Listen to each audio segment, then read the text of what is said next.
débriefer de cette journée 21 qui s'est passée la semaine dernière, courant de semaine dernière, qui a été bien intense. Et on parlera aussi rapidement de la Coupe de France qui a eu lieu ce week-end, avant d'avoir Julie et de parler des petites actus, comme d'habitude.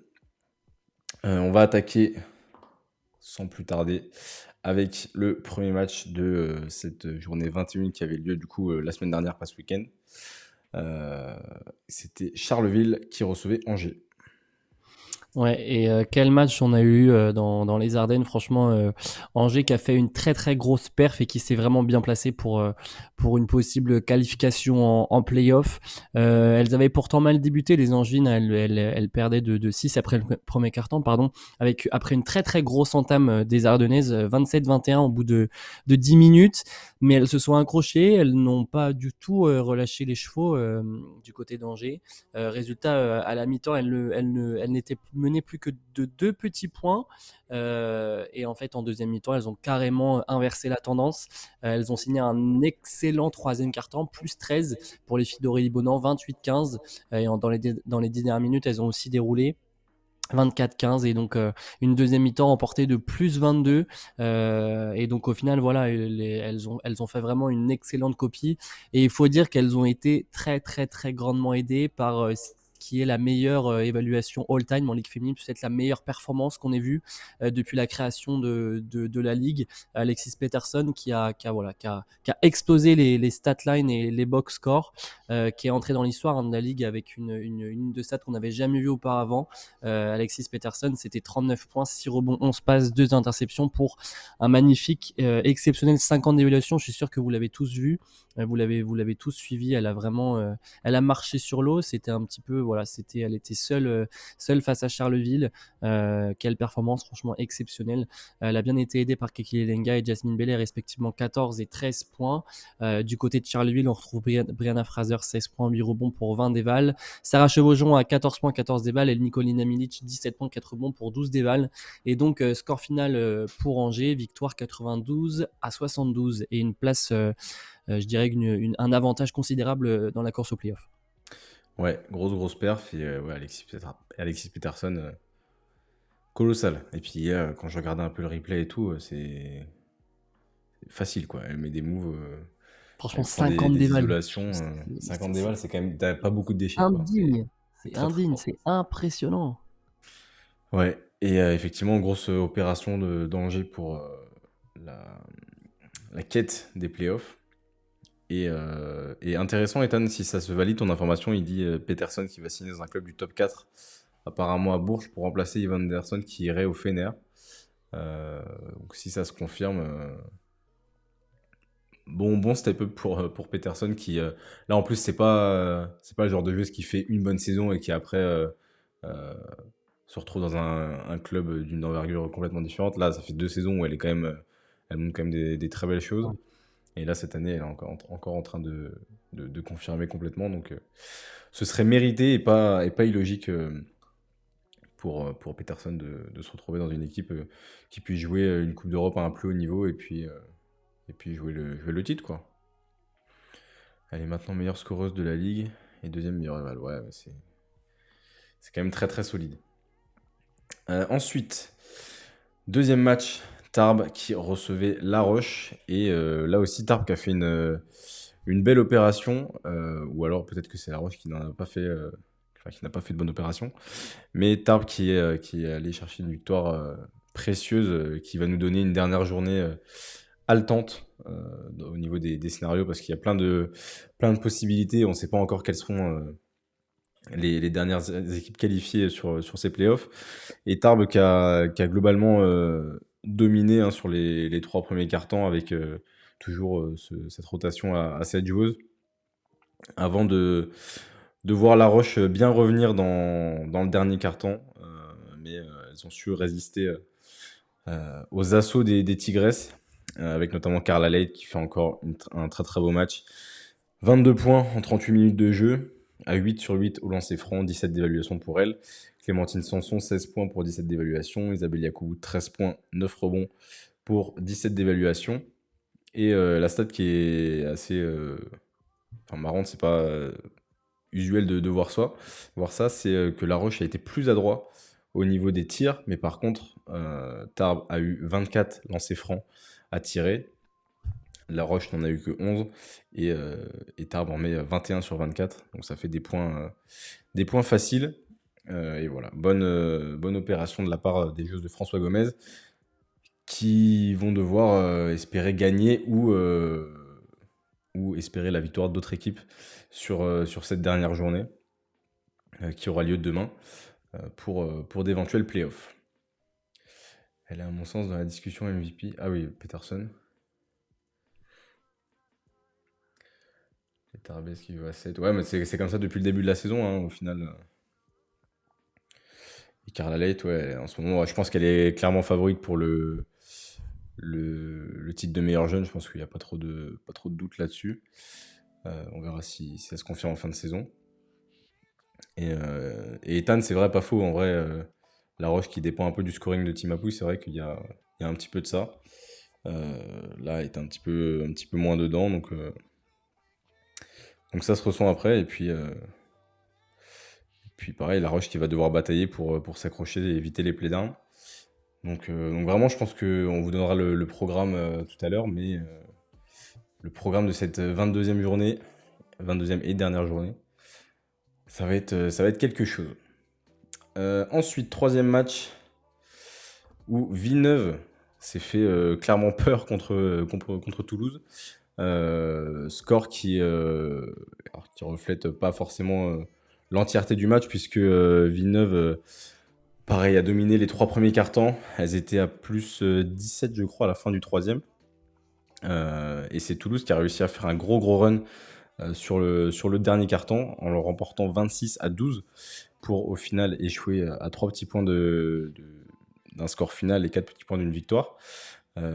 Et c'est notamment grâce aux dernières recrues Adut Bulgak et elle, entre autres, plus qu'Alice Lloyd, l'atelière, qui met 18 points chacune. Il y a la meneuse qui est arrivée à la place de Destiny Slocum qui n'est pas restée très longtemps mais qui est repartie pour jouer la WNBA, meneuse australienne Tiana Mangakaya, si je l'écorche pas. Mangakaya. Qui finit à 17 d'évaluation pour 11 points. Et voilà, 2 petites erreurs sur la fin de match qui permettent à Villeneuve de s'en sortir et de rester toujours dans cette lutte à 4 qui est en haut et de grappiller même, je crois, sur l'Asvel, non? Elles sont du coup sont pas à égalité? Si. Un petit doute. Du coup, elles reviennent à égalité puisque l'Asvel a perdu. Et voilà, en face, c'est une Ben Abdelkader qui finit avec 14 points. 17 d'éval, meilleur rival de l'équipe. Avec Kennedy Burke qui met 15 points aussi. Et Karieta Dabi, 14 points. Et victoire de l'ESBVA. Du côté du Palacium et Toulouse qui... Enfin, je pense que les playdowns vont être aussi très intéressants à suivre parce que Landerneau s'est pas mal renforcé. Toulouse a trouvé des bonnes recrues aussi. Ouais. Et c'est vraiment des équipes vraiment différentes qu'on voit sur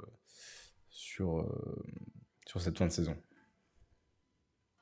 C'est là où ça va être dur justement qu'une équipe n'importe laquelle d'ailleurs, que ce soit Toulouse, Landerneau, qui sont assurés d'être en course pour les playdowns, ou même les 2 autres équipes qui vont les affronter. Ça va être dur parce que c'est des équipes qui ont toute leur place en Ligue féminine, et c'est vrai que c'est pas forcément du gâchis, mais ce serait vraiment dommage de voir. De toute façon, on va forcément avoir une, mais de voir ces équipes en Ligue féminine 2.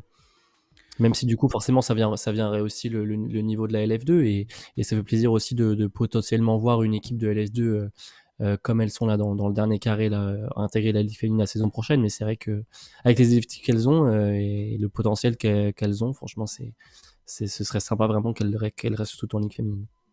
Ouais, non, mais ça va être vraiment un autre championnat, hein, les playdowns, c'est mission survie, quoi. Mais bon, c'est vrai que ça diffère tellement au final de la globalité de la saison, de ce qu'on peut voir si on prend l'ensemble de la saison de Toulouse, de Landerneau. Enfin, par exemple, Toulouse, sur l'ensemble de la saison, elles sont passées des fois pas loin d'accrocher des petites victoires par-ci par-là.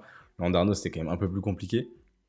Mais ça va être vraiment quelque chose d'autre. Donc, préparez-vous à suivre tout ça pour suivre à la fois la bataille pour le titre, mais aussi la bataille pour ne pas descendre.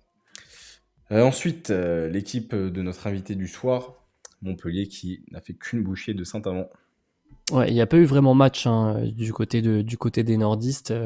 À côté de Villeneuve à Saint-Amand, c'était une toute autre ambiance puisque les Montpelliéraines, elles ont laissé aucune chance aux Green Girls, menées déjà de 17 points après 10 minutes et en ayant marqué seulement que 2 petits points.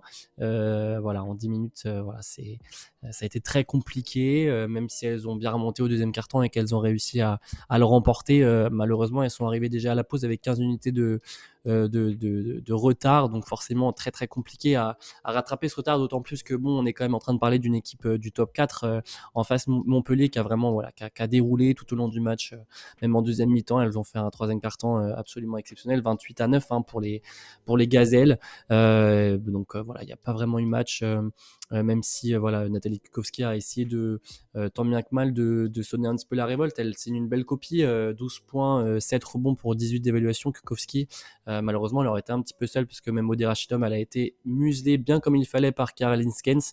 Odé Rachidom, c'est certainement la plus mauvaise copie qu'elle nous signe depuis le début de saison.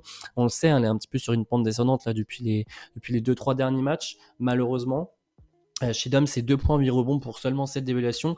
Hortense Timouzin, qui est toujours voilà, dans ses statistiques, 9 points, 5 rebonds, 2 passes, 3 interceptions pour 6 d'évaluation. Côté Montpellier, on retrouve voilà, une très très grande Caroline Skens qui a d'ailleurs été bien accompagnée du Van Loo, le duo belge qui est clairement voilà, sur vraiment une excellente saison. Elles font vraiment beaucoup de bien encore au Montpellier-Rennes, elles le montrent, elles sont vraiment dans une très belle dynamique. Linskens, c'est 14 points à 100% en tir, 5 rebonds, 22 d'évaluation. Et Julie Van Loo, c'est 19 points, 5 rebonds, 3 passes pour aussi 19 d'évaluation. Donc vraiment une paire belge qui a vraiment emmené Montpellier à la victoire et c'est pas la première fois. On retrouve également la capitaine Romane Bernier, 7 points de rebond, 12 passes décisives pour un très très joli 19 d'évaluation. On en parlait il y a pas très longtemps, en plus je crois que c'était il y a 2 semaines dans l'émission, on disait souvent que voilà, Romane Bernier, ça va pas être la joueuse qui va le plus scorer. C'est vrai que c'est pas une meneuse qui va forcément le scorer en premier comme par exemple Yvonne Anderson ou Alexis Peterson, mais en attendant elle joue vraiment très très juste et elle permet aussi à Montpellier de s'imposer là dans le top 4, donc très intéressant. Et donc score final pour Montpellier plus 87 pardon à 47 du côté de Saint-Amand. Yes, ensuite on enchaîne avec, justement on parlait de Landerneau qui s'est renforcé, et ben Landerneau qui a failli faire vaciller Bourges au Prado, et on a eu un petit match dans le match, vous voyez dans les stats avec deux gros évals, Yvonne Anderson et Brianna Day qui se sont un petit peu répondus, et Landerneau qui aura été assez constant sur l'ensemble du match. Elle gagne 2 cartons sur 4, sachant qu'il y en a un où les deux équipes ont terminé à égalité. Donc bonne partie, c'est vrai que on voit peut-être d'autres choses aussi du côté de Landerneau qui a recruté du monde à l'intérieur. Il y a une meneuse espagnole aussi, Keisha Hampton qui est arrivée, grosse recrue, qui avait fait une très grosse saison avec Bourges la saison dernière. Et voilà, Landerneau qui est pas passé loin de prendre une victoire. On sait que les matchs comme ça, maintenant, c'est vraiment pour les plus petites équipes, c'est des matchs pour travailler, pour proposer des nouvelles choses, parce que le classement importe peu maintenant. Mais voilà, Bourges qui s'en est sorti à la toute fin avec une interception assez clutch d'Yvonne Anderson, qui termine d'ailleurs à 27 points, 9 passes décisives, 5 interceptions pour 32 d'évaluation. En face, Brianna Day, 23 points, 14 rebonds, joli double-double, 5 interceptions aussi pour 33 d'évaluation. On a Asia Taylor aussi du côté de Landerneau, 18 points, 8 rebonds pour 15 d'éval. Kayla Alexander du côté de Bourges, 7 points, 7 rebonds, 14 d'évaluation. Et Pauline Astier qui a été récemment élue meilleure jeune de l'Euroleague, 8 points, 5 rebonds pour 15 d'évaluation. Et Bourges qui s'en sort et qui, du coup, demain aura un gros match à jouer contre Montpellier pour cette place, cette troisième place qui va se décider demain. Puisque si Montpellier bat Bourges, et je n'ai pas le goal average en tête, mais il doit y avoir puisque Bourges avait gagné à l'aller, je crois. Et du coup, il doit y avoir un goal average pour aller jouer cette troisième place-là. Et Landerneau, du coup, il y avait pas mal de recrues qui, un peu comme Toulouse, va devoir tout faire pour se sauver et qui profite des derniers matchs de la saison régulière pour travailler. Dernier match, et pas des moindres, qui avait eu lieu avant la finale de la Coupe de France, c'était un peu un échauffement.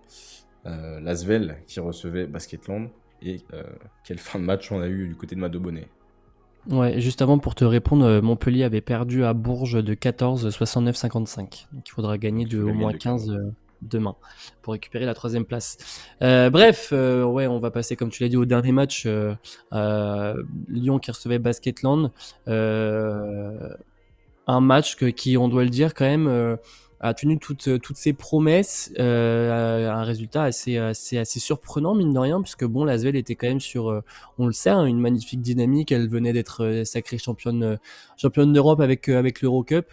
Elles avaient pourtant bien commencé les Lyonnaises, hein. Elles menaient 32-21 à la mi-temps, mais il faut croire que les plans de Julie Barren ont vraiment réussi à déjouer ceux de David Gauthier. Résultat, les Landaises, elles ont fait une deuxième mi-temps remarquable, étincelante, qu'elles ont gagné de 13 points. Il aura fallu, voilà, c'était serré vraiment dans les dernières minutes, ça se rendait coup pour coup. C'était un petit peu du ping-pong à Mado Bonnet, mais il aura fallu un dernier tir clutchissime de Marie-Ève Paget, la capitaine de son équipe de Basketland, qui a scoré à 3 points et qui a donc permis à Hollandaise voilà, de prendre 2 points d'avance. Malheureusement, dans les dernières secondes, l'Asvel n'aura pas réussi du coup à égaliser, voire à repasser devant. Et donc voilà, score final, c'est BL qui remporte ce match 62-60 et qui en plus non seulement remporte le match contre l'Asvel, de quoi mettre le doute en plus dans les coéquipières, dans la tête des coéquipières de Sandrine Gruda, mais qui en plus leur permet à la fois de se qualifier sûrement pour les playoffs et en plus de sécuriser la 5e place au classement. Donc gros coup, hein, de Basketland qui allait s'imposer quand même sur le parquet de Mado Bonnet. Énorme victoire. Elles ont été bien emmenées par Egan Margariti, 10 points, 8 rebonds pour 14 déviations. L'Espagnol Laura Gil qui a fait également une belle copie, 6 points, 9 rebonds pour 12 déviations. Kendra Chiri qui a 9 points, 11 déviations. Côté de l'Asvel, on retrouve Sandrine Gruda à la meilleure évaluation, toute proche du double-double, 9 points, 9 rebonds. Marine Johannes, c'est 15 points pour 12 d'évaluation. Et Alexa Chartereau, la capitaine, 12 points, 4 rebonds pour 10 d'évaluation. Et donc, score final, Basketland, 62, Asvel, 60. Ouais, et c'est effectivement drôle ouais, quand tu vois la dynamique sur laquelle était l'Asvel sortie de Coupe d'Europe, sortie d'un titre, ou en plus sur le deuxième match où on pensait que Galatasaray pouvait faire un petit coup et au moins mettre le doute dans la tête des Lyonnaises. Il n'y avait pas été question de ça. Elles reviennent avec un match contre Basketland qui au final finit fort sa saison, hein, puisqu'on sait qu'elles avaient eu, enfin, elles sont sur une saison qui est un petit peu moyenne, on va dire, en dents de scie, et qui avait eu du mal à bien commencer, et là qui effectivement finit fort. Et je pense que cette double confrontation dans la semaine, ce premier match a vraiment donné le ton, et j'avoue que moi je voyais Lyon se réveiller et gagner le match de samedi. Ça n'a pas été le cas et ça a été un peu tout l'inverse. On va en parler juste après. Mais voilà, grosse perte de Basketland. Et effectivement, au-delà de la double confrontation de la semaine, il y avait cette place en playoff à aller sécuriser. Et cette 5e place qui sera bienvenue au vu de la saison globale de Basketland. Donc voilà. Qu'est-ce que ça dit dans le chat? Ouais, t'as raison, Ethan. En fait, on dit que des bêtises parce qu'en fait, Bourges et Montpellier sont à égalité au Ah oui, j'ai classement, vu donc même égalité. pas le goal average. C'est l'équipe qui gagne demain soir est sûre d'être 3e au classement. Bien vu. Margariti, on entend tout et son contraire quant à son destin l'année prochaine. On l'annonce en Espagne ou aussi à Bourges. À voir. En tout cas, ce qui est sûr, c'est qu'elle sera plus à Basketland la saison prochaine. On verra où est-ce qu'elle atterrit. Ce Non, sera avec pas la la Coupe de gagne dans le France, championnat il n'y quand a même. plus d'Euroleague maintenant. C'est terminé. Petit point sur le classement rapidement du coup avant cette dernière journée. Donc Lyon et Villeneuve, égalité à 17 victoires, 4 défaites. La 3e place qui va se jouer demain aussi entre Bourges et Montpellier. Basketland qui a sécurisé cette 5e place. Et après, il y a la bataille Ouais, ça va être 6, énorme. 7, 8, 9. Ouais, 6, 7, 8, 9, 10 même.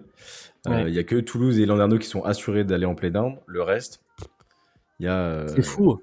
il y a Franchement, de c'est fou. multiples scénarios possibles. C'est dingue.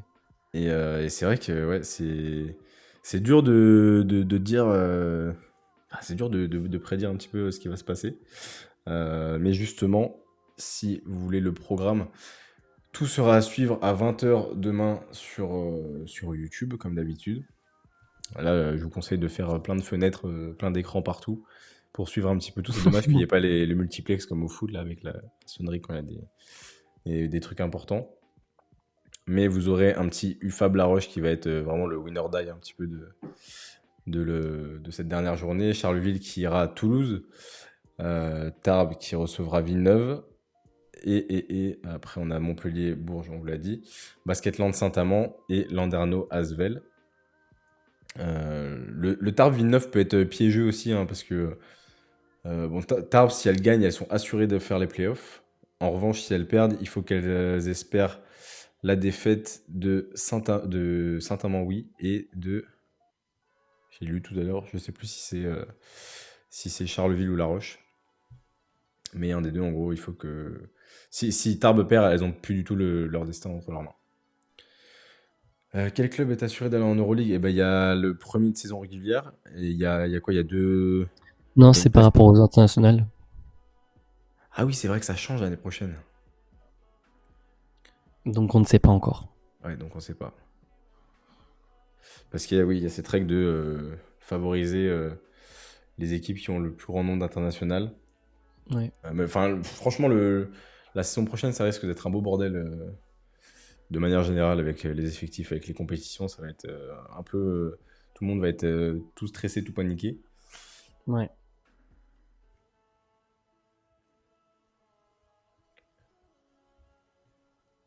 Donc on verra. Ouais. Affaire à suivre. Avant que Julie arrive tout à l'heure, est-ce qu'on se fait un petit point? Tac, tac, tac. Est-ce que je me le suis mis? Oublie pas la MVP et le 5, on ne les a pas fait. Ouais, mais on n'a pas parlé non plus de la Coupe de France et du match qu'il y a eu samedi. Je vous mets quelques images de notre cher Antoine. Pour ceux qui ont regardé le match, qu'en avez-vous pensé? Nous, on était un petit peu déçus. Moi, c'était pas le match de l'année, hein, clairement. Déjà, ça a commencé le 8-3 pour Basketland au premier quart-temps. Je me suis dit, mais où est-ce qu'on va, quoi? Sachant qu'en plus, il y avait encore dans les têtes de tout le monde la finale de l'année dernière qui avait fini en double prolongation. Super spectacle et tout. Là, 8-3, on s'est dit, qu'est-ce qui va se passer? Au final, Basketland, après, a vite pris les rênes du match, quand même. Et Lasvel qui a fait son run juste sur le dernier quart-temps. Mais c'est vrai que Lasvel, enfin, je sais pas, on a vu Lasvel en difficulté et un peu où ça jouait un peu chacun pour sa poire sur le début de match. Qu'est-ce que t'en as pensé, toi, Hugo? Éternel. Quand je vois ce shoot, je me dis que c'est une Ouais. rumeur qui est éternelle. C'était ouais, un match, tu l'as dit, un match assez compliqué. C'est vrai que c'est dommage parce qu'en plus, je voyais Antoine qui a tweeté là sur Twitter, je crois que c'est lui, qui disait que les joueuses n'avaient pas eu de créneau d'entraînement le vendredi. Et moi, je dirais que j'ai reparti ça dans ma story. Je me suis dit, mais où on va? Où est-ce qu'on va? Où va le basket féminin en France? C'est tellement, c'est triste, c'est décevant et c'est surtout que c'est incompréhensible parce que c'est hyper honteux quand même qu'elle n'ait pas de créneau d'entraînement. Et malheureusement, et du coup, on en parlait, c'est vrai qu'on en parlait tous les trois avec Prune, et on disait que voilà, on espérait vraiment un match comme c'est diffusé sur l'équipe, etc. La finale de la Coupe de France, c'est toujours le match voilà, qui permet un petit peu de faire taire les rageux et ceux qui ne connaissent rien au basket. Mais voilà, c'est vrai que 8-3 au premier quart-temps, forcément décevant parce que je pense que même les joueuses, après voilà, on sentait le stress, on sentait de la fatigue, les shoots étaient courts, il n'y avait pas d'adresse, c'était compliqué. Donc voilà, dans ces cas-là, il faut essayer de trouver de l'alternance, qu'a très bien fait Basketland. Après, les Landaises, elles sont super bien défendues. Elles ont été, le plan de Julie Barren a été vraiment carrément appliqué à la lettre. Elles méritent amplement leur victoire. Elles se sont fait quand même un petit peu peur à la fin, les Landaises, parce qu'il y a Gabi qui a essayé de sonner une révolte et qui s'est vraiment réveillée. Mais franchement, non, c'est une énorme victoire. Et quand je vois la ferveur des supporters landais qui se sont déplacés encore à plus de 1000 personnes qui étaient dans l'Accor Arena. Alors après, il y avait aussi les supporters de Lyon, mais franchement, quand tu vois l'ambiance qu'ils ont mis, quand tu vois la ferveur qu'ils ont pour leur équipe, etc., quand tu vois ces images-là, les joueuses qui sourient, qui vont voir les supporters et tout, c'est tellement génial. Je trouve ça vraiment top et elles méritent vraiment leur victoire. Donc, GG Basketland, deuxième victoire d'affilée en finale de Coupe de France. C'est pas facile à faire, mais elles l'ont fait et elles le méritent amplement. Ouais, et malgré tout, sur 3 années différentes, 3 titres avec Ouais. un titre LFB en 2021, une Coupe de France et puis une autre Coupe de France qui reste à la maison. Donc c'est pas mal du tout. On fera 5e VP juste après, mon petit Hugo, si ça te va. Puisqu'on a Julie qui est avec nous. Alors attends. Tac, tac, tac. Hey Julie, Salut! ça va? Oui, Salut ça Julie. va et vous? Ça va, merci. Très bien. Est-ce que tu nous entends bien? Oui, très bien. Parfait. Ok. Alors juste pour ceux qui nous suivent, on va faire l'interview en anglais puisque Julie est plus à l'aise en anglais, mais on vous fera les traductions à la fin des questions, des réponses. Et puis voilà, comme ça vous permet de travailler votre anglais aussi. Julie, are you ready? Yes, yes, yes. En fait, je peux parler un peu français, mais si je trouve pas mes mots, euh, ouais, je vais le faire en anglais, ça va? Tu peux faire un mix. Nous, on a prévu les questions en anglais. Bah, vas-y, Après, vas-y, je on vais peut faire. mixer un peu. Ouais, on peut faire un mix et puis on te pose les questions en anglais, comme ça au moins tu comprends tout. Ouais, Et après, on fera la traduction si tu as besoin. Alright? yes. Let's go. Bon, déjà, Julie, we would like to know how are you feeling today? Today, good, Yeah. great. Good. Yeah. Before a big game against Bourges tomorrow. Donc voilà, je me sens super bien. On a fait un super entraînement ce soir et ouais, on est prêt pour la revanche contre Bourges parce qu'on a perdu là-bas quand même. Mhm. Sounds great. Well, you started your professional career with Varerem, I think, and you won the Belgian Championship back in 2011. What do you remember the most of this experience? Uh, I don't.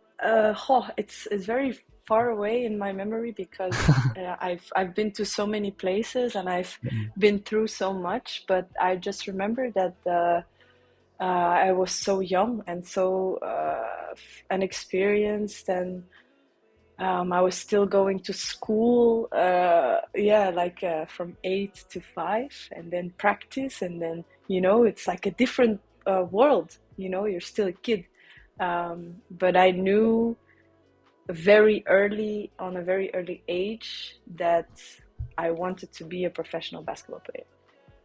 Ok. Alors du coup, pour la traduction, la question d'Hugo était par rapport au début de la carrière de Julie qui a commencé en Belgique et qui a remporté un championnat, enfin un titre en 2011, titre national. Et ce qu'elle retenait de cette expérience, et la réponse était qu'elle était encore jeune, que c'était un rythme particulier où elle allait encore en cours et il y avait entraînement après, mais que très tôt, elle savait qu'elle voulait être joueuse professionnelle. Well, just after this title, you chose to join Iowa State in the NCAA Women, but unfortunately the deal could not be done, and you finally stayed in Belgium. Do you have regrets about this as of today? Euh, C'était pas dans mes mains. It was not. I mean, c'était dans mes mains en fait. Yeah. The thing is that when I was a kid, I didn't really care so much about school. I just wanted to play basketball, and yeah, I didn't study for the test.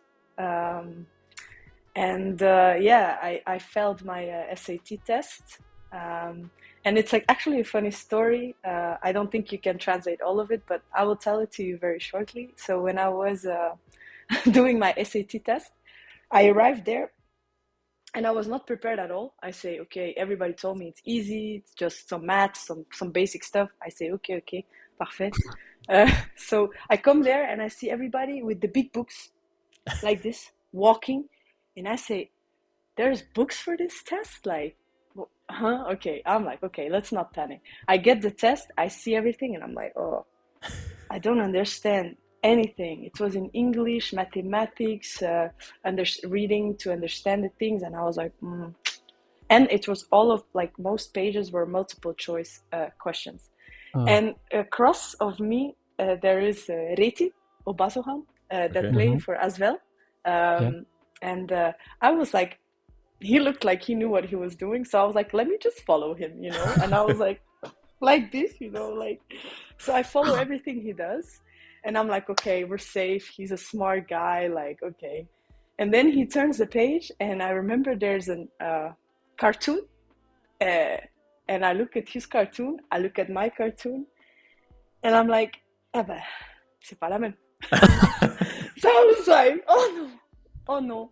Donc j'avais pas assez de temps. I had not enough time to change or to even reread the questions or whatever. So I completely fucked up the test. And yeah, I failed my SAT test. Also, my tests in school were not good enough for them to think that I would be able to study in the States. So that's how my chance to Iowa State University got taken away from me. It has nothing to do with basketball or with I don't want to go. It was my dream to go there, and yeah, school. Ok. Voilà. Alors du coup, la question, puisque Julie avait l'opportunité de rejoindre la fac de Iowa State en NCAA, et enfin nous, l'info qu'on avait, c'est que ça n'avait pas pu se faire, et du coup, Julie nous expliquait qu'elle n'était pas une grande fan de l'école plus jeune, et que du coup, elle n'avait pas forcément trop bossé l'examen pour intégrer la fac. Et que c'est à cause de ça, à cause de l'examen qui a été raté, rien à voir avec le basket, mais la partie plutôt école et examen qui n'a pas abouti justement à cette expérience-là. Well, your great numbers and statistics in the Belgian Championship made you come in France in 2013. It was with the USO Montville for 2 seasons, I think. It was your first experience abroad. Can you describe how it happened? Bah, j'avais un coach qui m'a dit écoute, Mondeville wants you, and maybe I can talk to the coach and tell him that you are a talented player and that they can look for you to build you up as a good player, this and that. And j'avais aussi un agent. Il a fait aussi beaucoup de choses pour moi, donc tu vois, ça marche comme ça dans le monde basket. Et après, donc voilà, je suis partie à Mondeville directement. For me, it was a big chance to go there to play for Romain Lermite, and I became into a great club. Super ambiance, beaucoup de monde à chaque match, quand même une club plutôt familial, donc parfait pour les 2 premières années. C'était pas du tout facile. J'avais 19 ans, j'étais première meneuse. Je m'attendais pas à quelque chose si physique, parce que le championnat de France est très physique. Et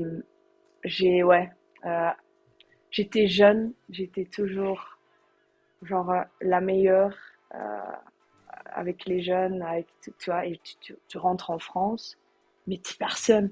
T'es qui, tu vois? T'es la numéro 5 de Mondeville. T'es personne, tu vois? Et j'arriverais pas trop à gérer tout ça. Parce qu'en Belgique, j'étais Julie Vanloo et j'avais toujours ma place. Et à Mondeville, je voyais que voilà, c'était pas facile. C'était un big challenge pour moi. Et voilà, mais à cause de Romain, grâce à Romain, qui m'a coaché très très bien.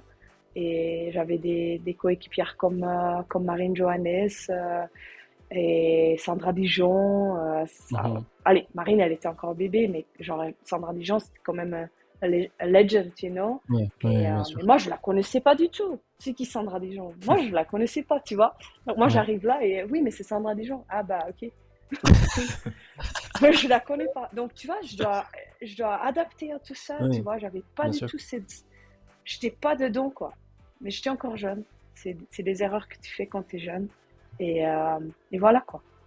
Ok. Bon, je suis pas sûr que j'ai beaucoup besoin de traduire, du coup. Mais c'était la question sur sa venue à Mondeville en 2013.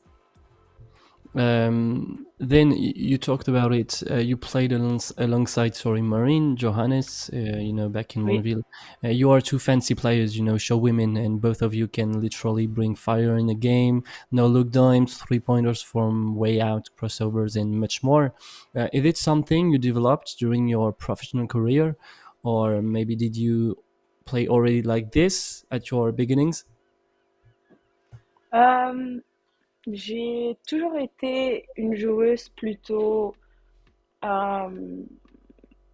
crazy que dans le contrôle. Je me rappelle le premier entraînement que j'ai fait avec Mondeville. En fait, aussi, j'ai raté beaucoup parce qu'au début, j'avais le mononucléose parce que je pouvais pas enchaîner les entraînements, j'étais KO. Donc, mais je me rappelle le premier entraînement que je fais. Je connaissais pas Marine. Elle avait 15 ans ou 16 ans, je pense. Et elle faisait un layup, genre un 360 layup, tu vois, à la Marine. Et je dis, ouf, cette fille, elle a du style, elle a quelque chose, elle a du talent. C'est adorable, c'est quelque chose, waouh. Donc, je pense que le premier entraînement, je savais que Marine Johannes, ça va être une très grande joueuse. Mais elle était très timide. Du coup, moi, je suis plus extravert et elle est plus introvert. Donc, mais oui, dès le début, j'étais j'adorais les step back. Je regardais l'NBA beaucoup. J'adore ça. I loved it. But j'arriverais pas à gérer ça.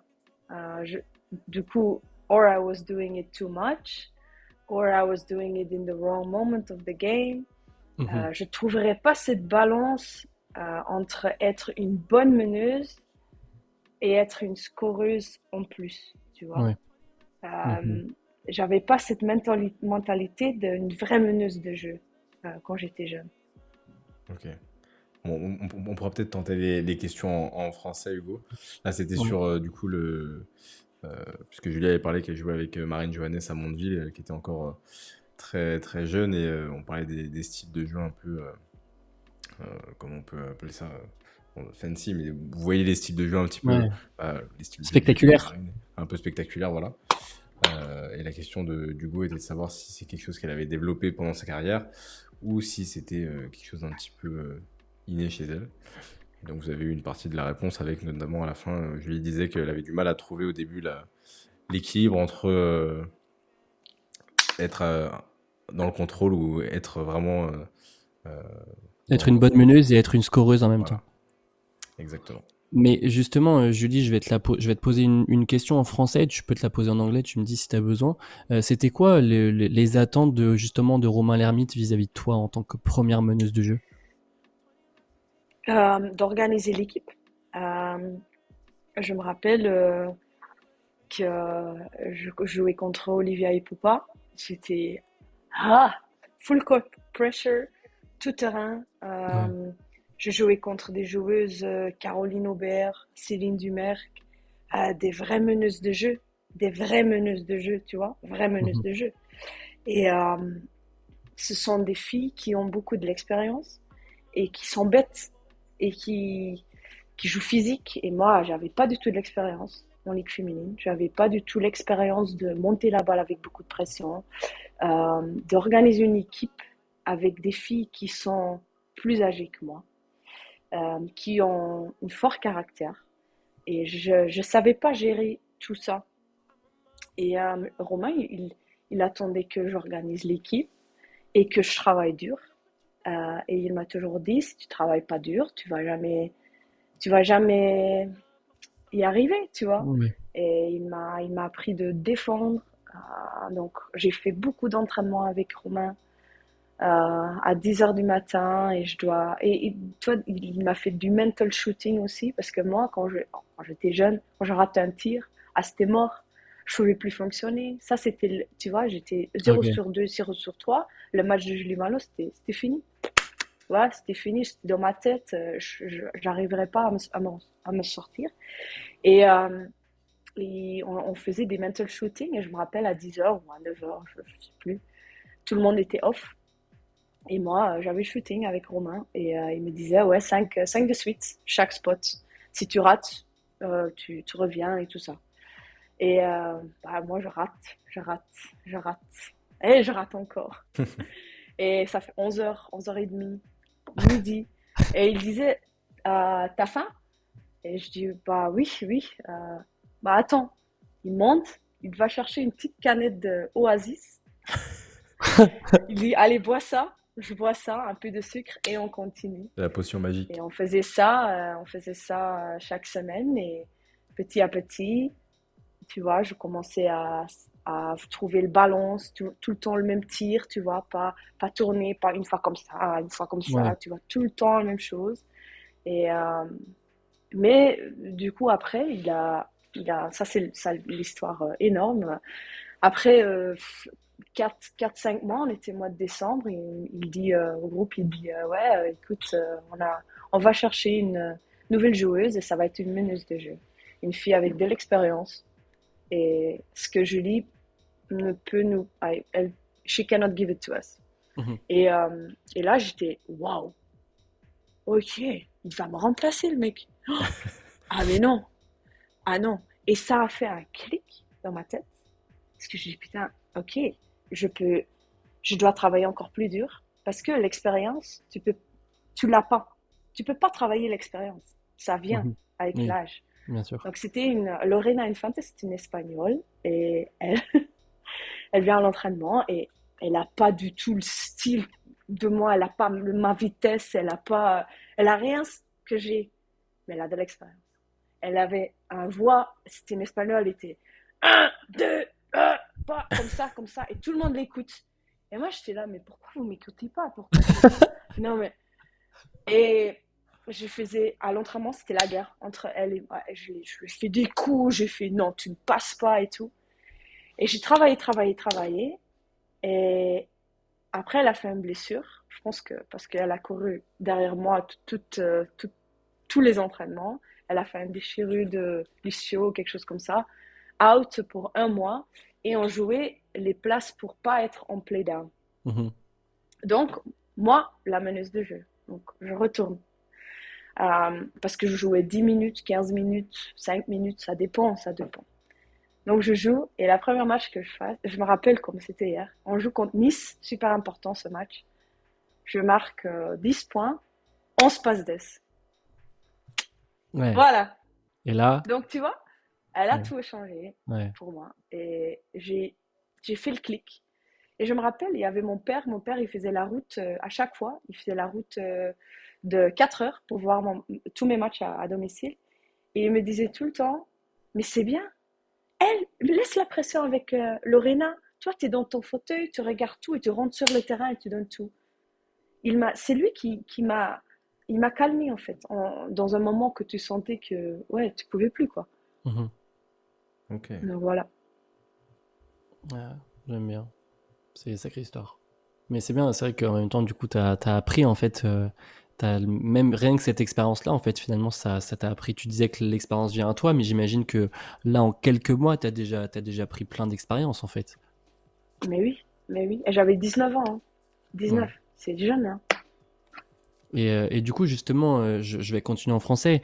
Après ça, après Mondeville, tu décides voilà, de voyager, de découvrir plein de championnats. Tu joues en Suède en 2016, en Italie en 2017. Tu es à Istanbul la même année. Ensuite, tu viens à Lyon en 2018. Je crois que c'est pour remplacer Ingrid Tancré qui est blessée. Ensuite, tu retournes en Hongrie, à Pécs. Tu pars en Australie. Tu reviens en Espagne à Saragosse, après tu vas en Russie à Enice, et ensuite tu finis à Moncalieri en Italie. C'est fou, c'est un truc de ouf tout ce que tu as découvert. Pourquoi tu as choisi de Oui. voyager comme ça et de découvrir tous ces championnats? Est-ce que c'était quelque chose, est-ce que c'était comme ça que Bah, tu voyais ton plan de carrière? non, pas du tout. Bah, en fait, j'avais pas de plan. Moi, je vis pas avec trop de plans. Moi, je suis une fille qui vit jour par jour. Je suis une fille super souriante, positive, donc voilà. L'année passée, du coup, on parle de l'année quand il y avait la guerre, qui est encore, mais il y avait la guerre en Russie. Donc, je suis partie comme ça, quoi. Et je voulais Ouais. pas. Parce que moi, j'étais super heureuse là-bas. Et j'étais allez, dans mes discussions pour renew my contract Ok, en pour Russie. re-signer. Ils Ok. voulaient me garder. En Mhm. plus, ils voulaient signer aussi Kiki. Parce que Kiki, elle a aussi joué à NSI. Donc c'était drôle parce qu'il y avait Kiki et moi. NSI voulait Kiki et moi. Orenbourg voulait Kiki et moi. Et Montpellier voulait Kiki et moi. Et Donc quand on tu dis était Kiki, vraiment. c'est Caroline Skens. Ouais, Caroline Skins, ouais. Ok. Donc c'est pour ça en fait que, tu vois, c'était pas le choix. Je voulais Ouais. pas partir en Italie. Qu'est-ce que je m'en fous de partir en Italie plein de saisons. J'étais trop bien en Russie, mais bon, la guerre. Après, tu sais, je pense que beaucoup d'équipes qui m'ont signé, moi je vais être honnête, j'ai pas de problème je vais pas dire ouais, mais je pouvais rester là-bas, je pouvais rester là-bas. Mais en fait, c'était pas du tout le cas parce que tous j'ai des bonnes relations avec tous les clubs, mais j'étais pas constant. Je, je pouvais pas, j'avais des hauts, mais des bas énormes. Je pouvais faire des matchs de 25 points pour faire un match de 2 points, un pass et 5 fautes, par exemple. Je n'arriverais pas à gérer euh, le type de joueuse que j'étais en fait. Mhm. Et donc au début, c'était un peu ça. Donc je suis partie en Suède, j'ai pris le titre là-bas, c'était super, j'ai fait une très bonne année. Mais pour moi, la compétition, c'était trop facile. Donc je suis partie à Ragusa, très bonne compétition, mais aussi là, c'était challenge parce qu'on jouait pour les prix, on jouait quart de finale Eurocup contre Galatasaray, tu vois, c'était des grands matchs, mais j'arriverais pas à vraiment. Je pense que Ragusa, par exemple, il savait que avec Julie, on va pas prendre des titres.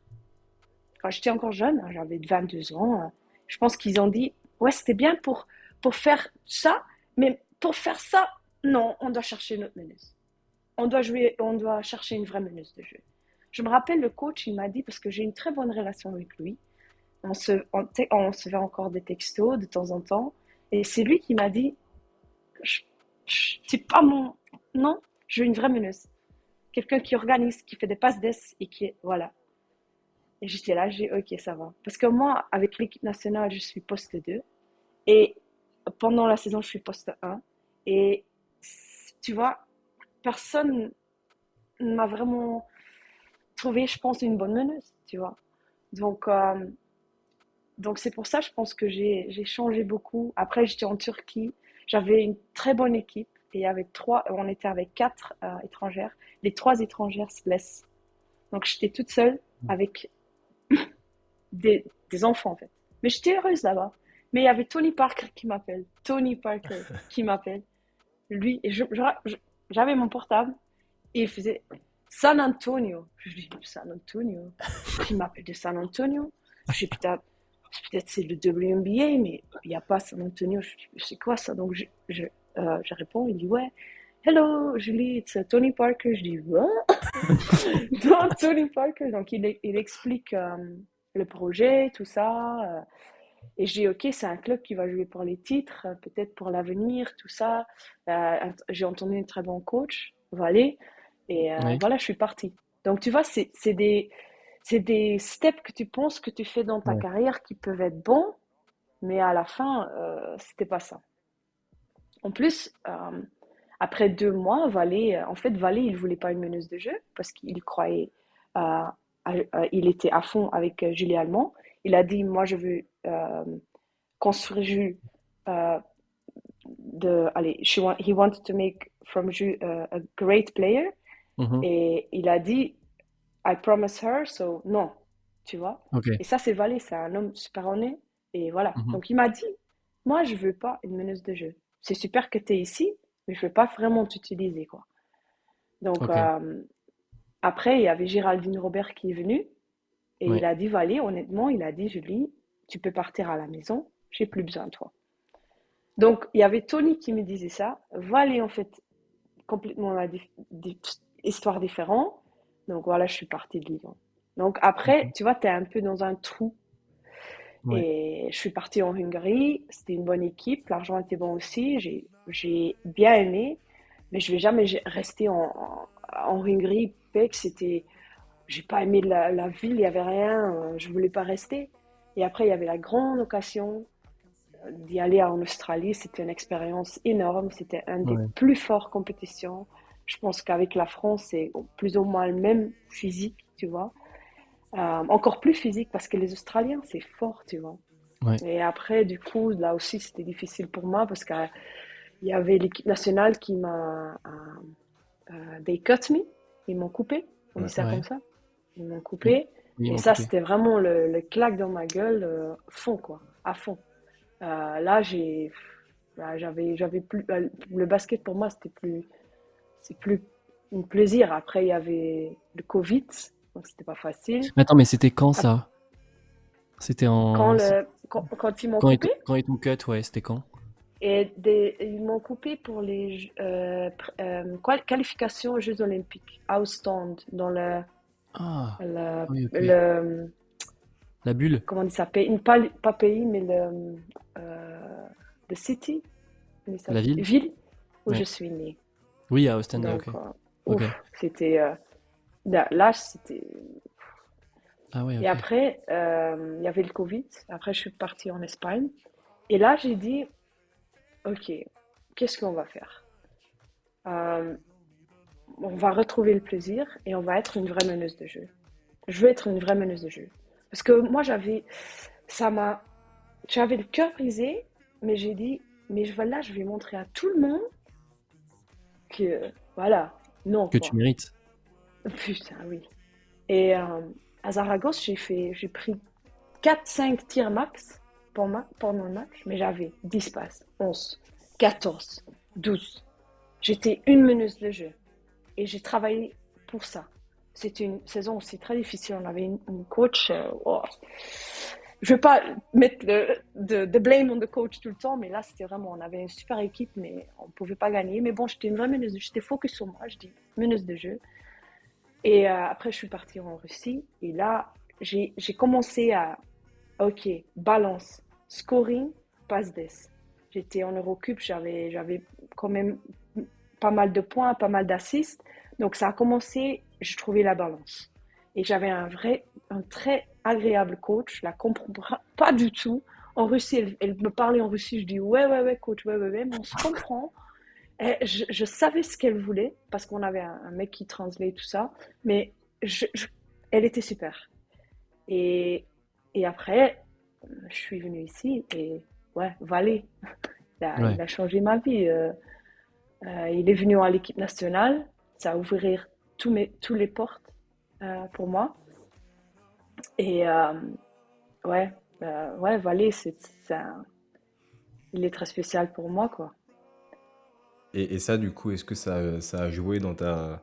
Pour parler un petit peu du BLMA maintenant, dans ta décision de revenir en France, est-ce que le fait que ce soit ouais, Valérie Demory, le coach, tu t'es dit, let's go? En fait, moi, je voulais plus revenir en France parce Ok. que tout le monde m'a dit, Julie, t'es pas capable de jouer en France. C'est trop physique, c'est trop statique, c'est trop tactique, c'est trop blablabla. Bla, bla, bla. Les gens étaient dans ma tête en fait. Les agents, les coachs. Mhm. euh, donc je me suis dit, ok, je reviens plus en France. Et après, donc Vali, il était coach de l'équipe nationale et je me rappelle le premier match qu'on fait, c'était à Bosnie. Et Ouais.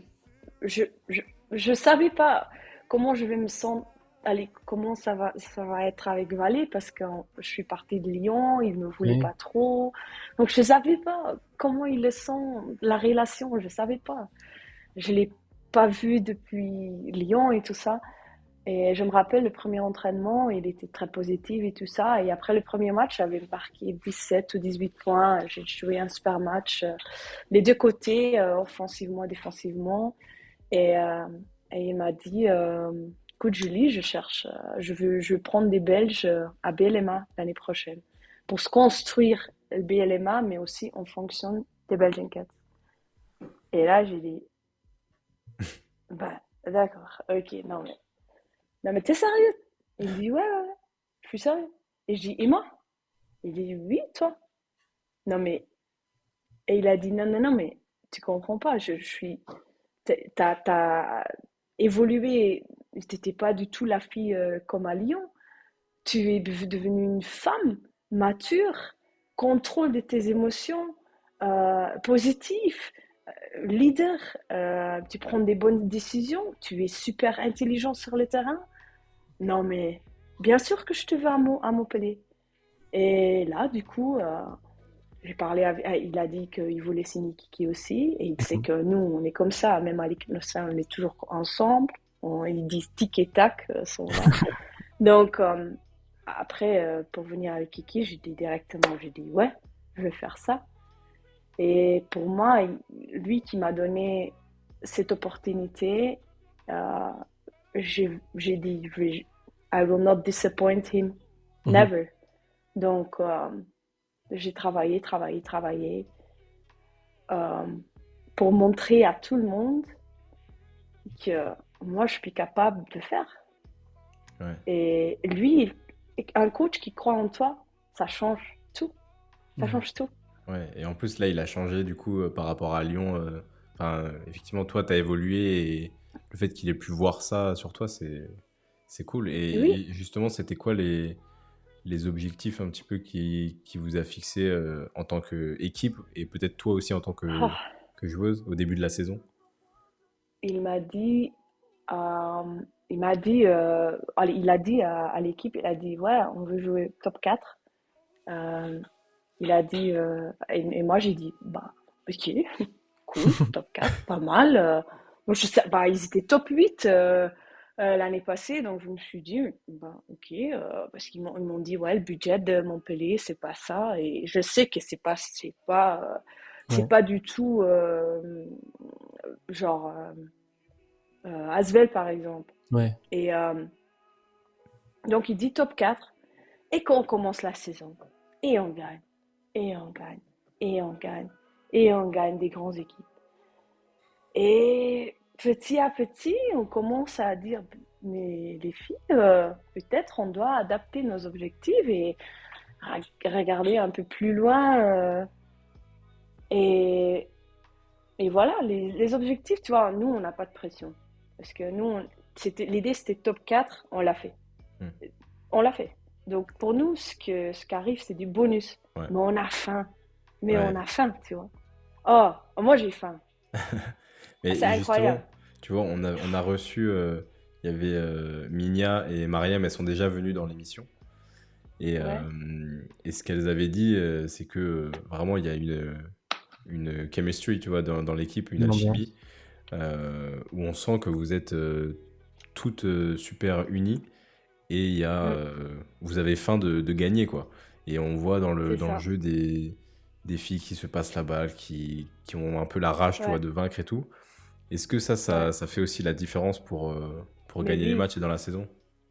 mais c'est sûr parce que je pense que Valé, il a construit une équipe.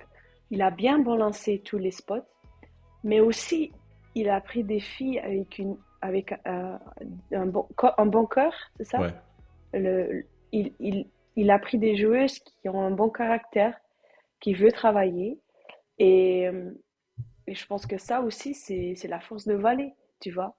Et, euh, et nous, on s'entend dès le début, on s'entend super bien parce qu'en fait, on n'a pas fait la prépa, on était Coupe du Monde. Il y avait Mimi, il y avait Badou, il y avait Kiki, il y avait moi. On était tous pas, pas avec l'équipe au début. mm, Et du coup, on a cliqué directement sur tous les postes. On s'aime. En fait, on n'a pas de concurrence. Chacun sait son rôle. Et même moi et Roman, par exemple, ça c'est l'exemple unique. Parce que Roman et moi, on joue à la même poste, on est meneuse de jeu. Et, mais on a un chemistry de ouf. Roman et moi, on est vraiment. euh, deux leaders et deux filles super positives et on est vraiment contente pour l'un l'autre et on veut jouer pour l'un l'autre et c'est un truc très spécial, tu vois, deux meneuses qui sont vraiment attachées Ouais, comme ça. Et aussi, on joue beaucoup ensemble et ça donne de l'énergie. C'est un backcourt dangereux parce qu'on ouais. est vraiment dans l'énergie. Et dans Mhm. cette équipe, pour moi personnellement, euh, moi je me suis dit, j'ai, je, Kevin Durant, il a fait une interview, ça. Kevin Durant, c'est mon idole. Il m'a dit aussi, never too high and never too low dans les émotions. Et j'ai vraiment mis ça dans mes notes, dans tout ça, et je me suis dit, c'est vrai. Parce que pour moi, c'était vraiment difficile de gérer toutes mes émotions. Mais maintenant, je veux être un peu ça et un peu ça, mais pas ça, Hmm, tu vois. Et dans cette équipe, je peux vraiment être moi-même. Et ça, c'est super important pour moi. ouais. Mais ça se Et sent, ça se sent. Et tu vois, tu parlais oui, de Roman. Vous êtes vachement complémentaires, tu vois, toutes les deux dans le jeu, au niveau de l'équilibre entre ton jeu et celui de Roman. Nous, on dit souvent dans l'émission en ce moment que Roman, l'an dernier, elle avait peut-être plus de responsabilités dans le jeu qu'elle maîtrisait peut-être moins. Là, cette année, elle joue son basket et on sent qu'elle est vraiment. voilà. Tu vois, elle prend des tirs. C'est des tirs qu'il faut prendre, mais elle force pas les tirs. Elle va Non. marquer des points qui sont des bons tirs et tout ça. Et c'est vrai Oui, que vous deux, on sent que ça match super bien oui, dans le jeu et comme dans le caractère, tu l'as dit. Et justement, ça, Montpellier, ce qui ressort un peu de l'équipe, c'est l'équipe avec ouais, beaucoup de caractère, avec la salle qui peut prendre feu et tout. Comment oui. vous arrivez justement à jouer avec ça, avec les émotions, avec quand vous allez mettre un panier clutch, crier pour montrer, tu vois, la rage et tout. C'est, en Enfin, c'est dans le jeu aussi, ça fait du bien. Mais même l'équilibre entre tous les joueuses aussi, tu vois, il y a des filles qui montrent tout ça comme Iron Man, et il y a un Mimi Ouais, qui a pas d'émotion presque, qui est toujours la même tête, et que voilà. Mais le truc, c'est que nous, on a une équipe avec les moyens de points, on a combien de filles? 4 ou 5 plus 10 points ouais, average. Ça, c'est quand même fort, tu vois, parce qu'on joue pour l'un l'autre. Et le truc, c'est que les émotions, la salle, ils peuvent. Ouais, on a une petite salle, c'est pas facile de jouer à Montpellier, je pense.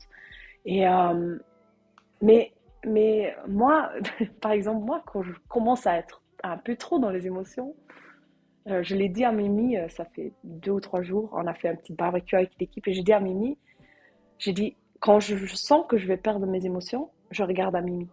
Parce qu'elle n'a pas d'émotion.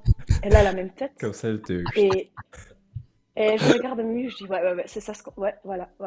Parce que Mimi, franchement, Mimi, elle fait peur. Elle fait peur. Si moi, je jouais contre Mimi, et tu vois, Ouais. elle montre pas ses faiblesses, Elle a un Ouais, visage tu très vois. fermé.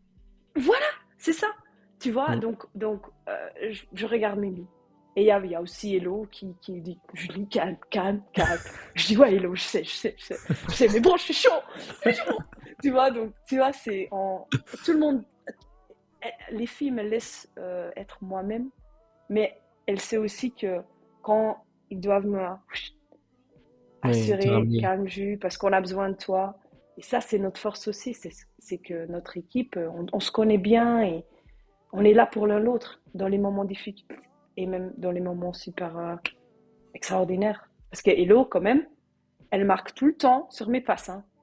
Quand je fais une passe de dingue à Hello, elle marque, hein. ouais. Et on a vu, il est C'est dans pas le dos et facile, hein. tout. Oui, oui. Ah, c'est fort, c'est fort. Et du coup, là, au niveau des résultats, là, vous allez jouer demain pour la troisième place contre Bourges. Ça va être un gros match. Vous avez performé aussi sur l'Eurocup. Comment comment vous vous sentez justement avant ce dernier match de la saison régulière? Et puis, qu'est-ce que ça va être les clés pour gagner de plus 15 contre Bourges à la maison? Enfin, Non, non, pas, pour gagner tout il faut court, juste pardon. les gagner. Gagner Faut tout juste les court, ouais. gagner. Il faut juste les gagner. Je dis, Ouais. ben, des plus 15, j'ai raté quelque Non, non, chose. c'est juste gagner. On croyait qu'il y avait un goal J'ai dit, average, mais en oh, fait, je Imagine savais la pas. veille dans l'émission écrit. Imagine. Petit message dans le groupe, les filles, il faut qu'on garde les 15. non, non, Valérie, gagner, il gagner. nous a pas dit. Non, bah, en fait, on a joué contre Bourges. Ça fait maintenant, c'est quoi, 2, 3 mois.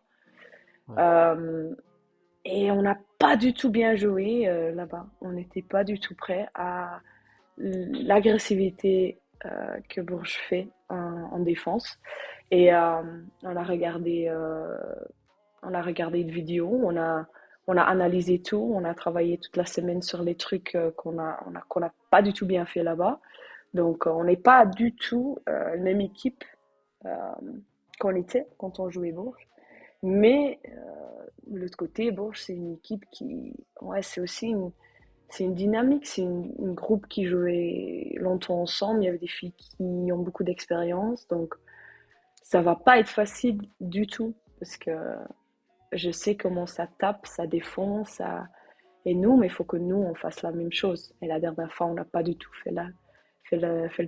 on n'a pas du tout être agressif. On n'était pas prêts. Ouais. Et demain à domicile. Écoute, on espère que ça se passera bien pour vous.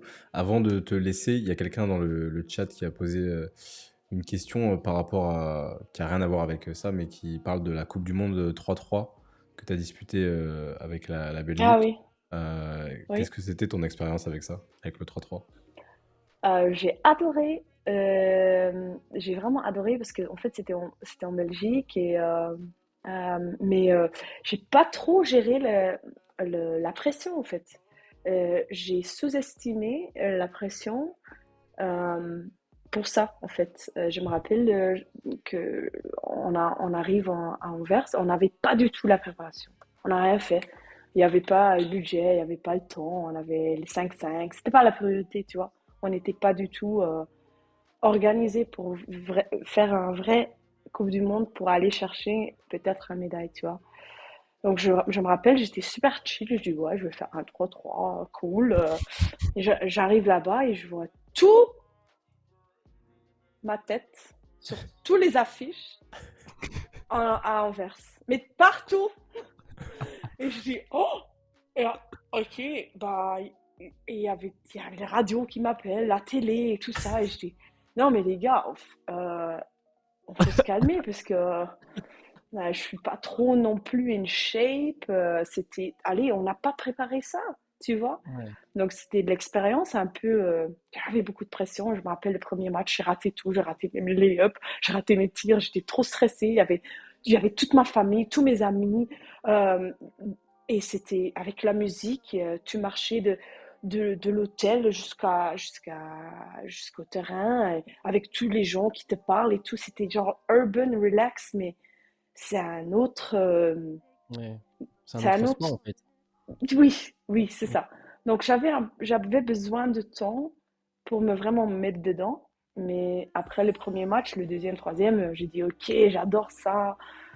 J'étais relâchée, j'ai vraiment bien joué. On a bien joué comme équipe. Et, et voilà quoi. Mais c'était pas facile. Ouais, Il faut c'était s'adapter. c'était une expérience de ouf, mais pas facile. Ok. Bah voilà, Ethan, tu as la réponse à ta question. Julie, merci beaucoup pour ton temps. On va te laisser aller te reposer avant le match de demain. Merci d'avoir été disponible avant un match. On sait que souvent c'est un peu compliqué quand les joueuses ont match le lendemain, mais du coup, merci beaucoup d'avoir été là. Et puis, bah, bon courage pour le match de demain. On va suivre ça. Et puis, Merci. bon courage pour les playoffs, la fin de saison et tout ce qui suivra après. Merci beaucoup, c'est gentil. Et puis, voilà, profite bien, repose-toi bien. Et à bientôt. Merci. Oui, Merci c'est Lily. sûr. À bientôt. Au revoir. Salut, bonne soirée, ciao. Ciao. Bonne soirée. Et voilà, les amis. Bah écoutez, je sais pas ce que vous en avez pensé. Moi, j'ai kiffé. Ah, Très c'était posé, trop très calme. bien. Hyper posée, Ouais, hyper souriante. Qu'est-ce que ça fait plaisir. grave, très positive. Oh là là, c'était trop bien. C'est très cool. Très, très Ouais, cool. vraiment cool. On va enchaîner. On est un petit peu pressé par le temps parce qu'après, Hugo doit libérer Je dois quitter. ses lieux d'ici 10-15 minutes. Mais du coup, on va enchaîner avec les petites actus. J'espère que vous avez kiffé dans le chat ce petit échange. C'était très très cool. Et puis très honnête, c'est ça que j'aime bien. Moi, c'est elle se livre facilement et elle nous explique bien les choses. Donc, c'est très cool. Petit point sur les actus, ce qui s'est passé. Alors, il y a eu pas mal de choses qui sont passées là. J'ai pas pu tout noter là. Je vous ai mis les petites arrivées qu'il y a eu dans les différents clubs. Julie Allemand qui du coup a été remplacée par Jessica Thomas sur cette fin de saison puisqu'elle sera sûrement indisponible pour un petit moment. Taylor Wurst qu'on avait déjà vu du côté de Montpellier, qu'on avait vu du côté de Landerneau je crois, qui arrive à Bourges en pigiste de Sarah Michel, dont l'indisponibilité est aussi un peu floue et sûrement longue. Keisha Hampton, on en a parlé, mais grosse recrue pour Landerneau sur cette fin de saison. Et puis on a aussi au niveau des arrivées sur la saison prochaine, Basketland qui va enregistrer les arrivées de Marie et de Johanna Ewodo du côté, en provenance de Tarbes, qui fait un petit peu son marché du côté de Tarbes, avec Louisa Geisel-Söder, avec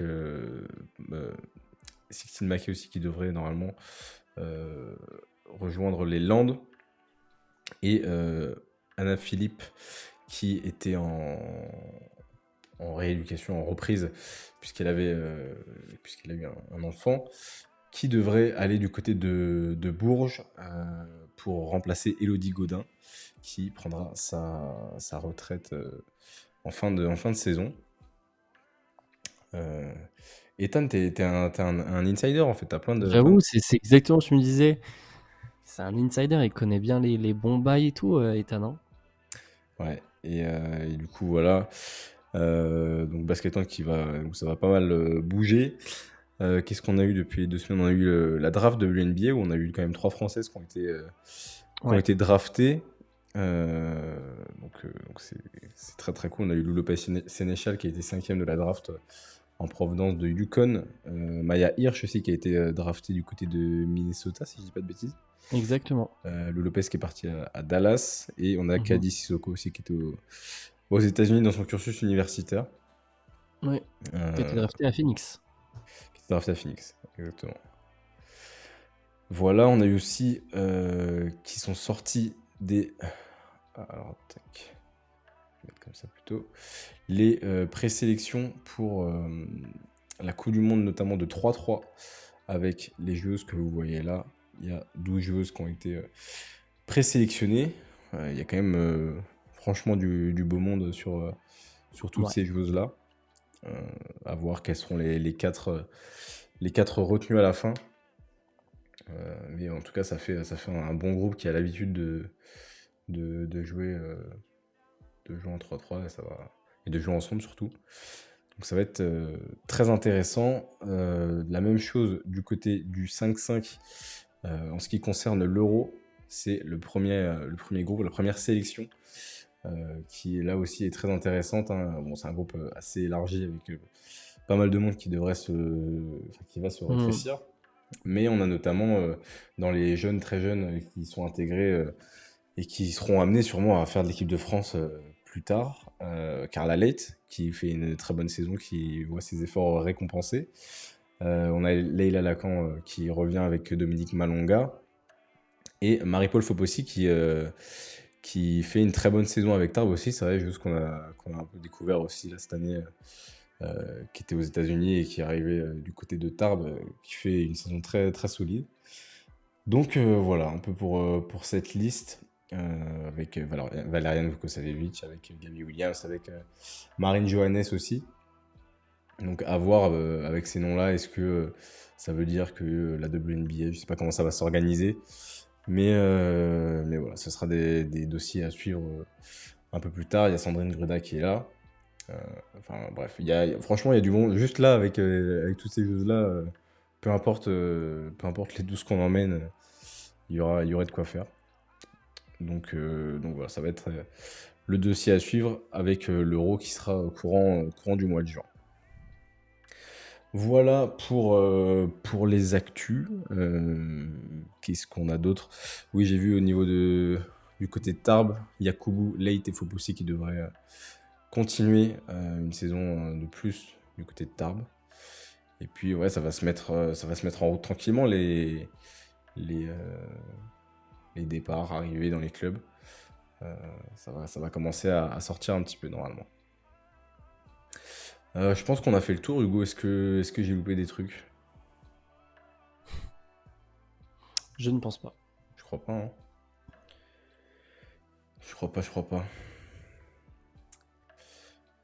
Eh ben écoutez les amis, si vous n'avez pas d'autres sujets à aborder, on va se laisser là. Je vous mettrai le replay. Ah oui, si, moi il y a un petit sujet dont je voulais parler avec vous. Ah oui, c'est vrai. Alors, enfin, c'est pour l'instant c'est hypothétique, Pour parler. mais c'est sur l'avenir de Taille 6. Je sais pas combien vous êtes là, vous êtes une trentaine. Ceux qui suivent régulièrement, vous avez vu l'évolution un petit peu de l'émission, tout ça. Et mon évolution personnelle aussi fait que il y a une question qui va se poser pour l'année prochaine, c'est est-ce qu'on continue taille 6 ou pas? Dans la mesure où moi je suis de plus en plus en déplacement et que le fait d'avoir un live, en fait, ça contraint, entre guillemets, à ce que je sois ici chez moi toutes les semaines pour pouvoir streamer, parce que streamer à droite à gauche, c'est pas forcément, enfin, c'est vraiment pas gage de qualité pour l'émission, parce que ça veut dire d'avoir une connexion internet qui est stable et suffisamment bien pour pouvoir streamer comme il faut, d'emmener tout le matos à chaque fois pour streamer, donc c'est un peu une galère. Mais du coup, je voulais parler de ça avec vous. Si vous, le live, c'est vraiment le truc qui est indispensable selon vous, ou s'il y a peut-être des formats à trouver pour que on ait un récap qui soit fait des matchs. Si c'est de faire peut-être plus ponctuellement juste des interviews avec les joueuses. Je sais pas si, voilà, si vous comprenez ce que je veux dire et si vous voyez ce que je veux dire, mais c'est en tout cas une réflexion que je commence à avoir. Parce que là, vous voyez, la semaine prochaine, je pourrais pas faire l'émission parce que je suis à Tel Aviv. Et du coup, c'est pas du tout possible de faire les trucs depuis là-bas. Enfin, c'est vraiment galère. Donc voilà, est-ce qu'on fait un live par mois, une émission, un petit peu comme ce qui se fait sur Sport en France, mais voilà, enfin, tu vois, non, mais en vrai, ça pourrait être quelque chose, tu vois, mais je sais pas. En fait, c'est ouais, c'est la contrainte du live qui fait que c'est un petit peu problématique. Ça commence à le devenir puisque enfin, mon emploi du temps, en tout cas, se charge de plus en plus et que je suis pas forcément disponible pour faire l'émission et que si je le fais, je préfère le faire vraiment bien plutôt que de le faire comme là, ça va être sur la fin de saison où des fois il n'y aura pas d'émission, des fois il y en aura. Enfin, ça peut être un peu compliqué. Juste en podcast audio. Garder des interviews préenregistrées avec des jeux sur YouTube. L'avantage, c'est qu'en fait, les joueuses, on peut le faire un peu n'importe quand. Et vu que c'est en visio, il n'y a pas trop de contraintes pour le coup par rapport à ça. Enfin, je veux dire, si on doit se fixer un jour dans la semaine avec Hugo où on fait une interview, ça le fait. Et puis, c'est un truc qu'on peut vous diffuser après sur YouTube, c'est assez cool. Mais après, moi, c'est vrai que j'aime quand même ce truc du live parce que bah, on est là, vous pouvez poser des questions, vous écoutez l'interview en direct. Enfin, il peut y avoir ce lien entre les joueuses et vous que j'aime bien parce que moi, l'idée avec ça, c'était aussi de pouvoir raccourcir le lien entre les joueuses et les gens qui regardent et qui suivent la LFB. Donc, et juste type radio, ça se ferait. Bah, en soi, moi, que ce soit radio ou vidéo, c'est pas le problème. Moi, c'est le fait d'être en direct. Parce que si c'est juste enregistré, euh, je sais même pas si ça pourrait se faire vraiment en termes de temps, mais, euh, mais c'est moins contraignant d'enregistrer et de faire du montage que de faire du live. Le live, c'est sympa, c'est sûr, mais faut pas non plus que ça limite de trop le contenu. Le live, c'est super une fois par mois, pourquoi pas. Ok. Non, mais c'est vrai que j'aimerais bien réussir à garder quand même ouais, un truc de live de temps en temps, parce que c'est vrai que c'est cool d'avoir ce truc où on peut discuter, parler un peu, et puis même que vous puissiez débattre entre vous des différents sujets. Donc voilà, je voulais vous en parler là, parce que c'est quelque chose qui me trotte dans la tête depuis un petit moment, en voyant que je puisse pas faire les émissions comme je veux, mais on verra. Parce qu'après, j'avoue que d'avoir le truc toutes les semaines, ça permettait d'avoir quelque chose en plus de ce qui se fait à côté, enfin des autres émissions qui se font par exemple, et d'avoir un truc vraiment à jour toutes les semaines avec tous les matchs et puis des invités différentes. Ou voilà, si vous suivez toute la trame au fil de la saison, vous avez des trucs à jour à chaque fois et puis des choses différentes, quoi. Peut-être faire ça moins souvent, mais un peu plus long. L'idée du rendez-vous est quand même top, mais peut-être les espacer. Ouais, je me dis peut-être qu'on peut se fixer peut-être voilà, un live avec une joueuse par mois, ça peut être ça aussi. Que vous ayez toujours le compte Insta où vous puissiez suivre les actus avec les résultats, avec le classement, avec tout ça. Parce que ça, je pense que c'est bien de l'avoir centralisé quelque part. Maintenant, si on fait un live une fois par mois, parler des matchs qui se sont passés dans tout le mois, je pense que ça n'a pas trop d'intérêt. Mais ça peut être l'occasion de faire un live avec un petit récap de ce qui est en train de se passer en LFB en ce moment, ou voir une partie un peu débat, plus une partie avec une invitée, je pense que ça peut être cool. Mais c'est des choses auxquelles je vais réfléchir. Mais voilà, au moins, vous êtes un petit peu au courant.